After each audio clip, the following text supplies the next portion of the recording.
یہ اپنے اندر بسانے کی، اپنے اندر لے آنے کی چیز ہے کہ بھئی میرے لیے فیصلہ کرنا کوئی مشکل نہیں. مثلا شادی بیاہ ہو رہا ہے یا کوئی بے ایمانی کا موقع ہے تو ٹھیک ہے، اچھا یہ معاملہ اس طرح ہے، لیکن نبی علیہ السلام کا حکم یہ ہے تو میں نے آپ کی قدر کرنی ہے.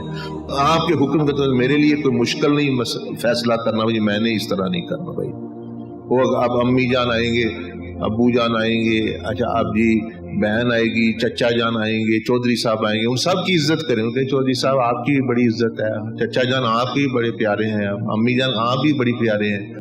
بات صرف اتنی سی ہے کہ نبی علیہ السلام آپ سب سے زیادہ پیارے ہیں.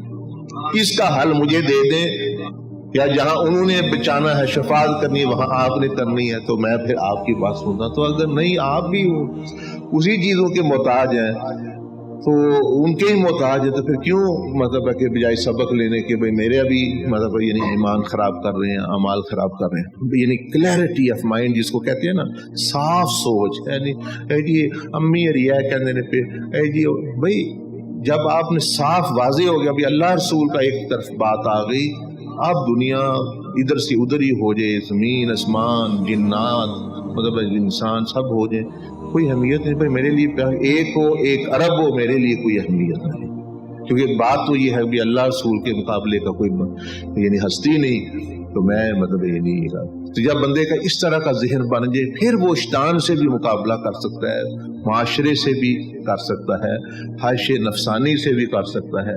پھر کم از کم اس کو واضح تو ملتا ہے، ذہن میں تو واضح وضاحت ہوتی ہے، ورنہ وہ گٹ بٹ نفس نے ادھر کی بات ڈالی، ادھر چلا گیا، ایک لڑکی دیکھی اس کے پیچھے چلا گیا، گاڑی دیکھی اس کے پیچھے چلا گیا، پیسہ دیکھا اس کے پیچھے چلا گیا، دنیا دیکھی اس کے پیچھے چلا گیا. دل تو مطلب ہے نبی علیہ السلام نے ایک حدیث شریف میں فرمایا کہ 9 دفعہ یا 7 دفعہ دل کی حالت دن میں بدلتی. یعنی یہ دل تو بدلتا رہتا ہے، اسی لیے اس کو قلب اسی لیے جو ہے وہ اپنا کہتے ہیں.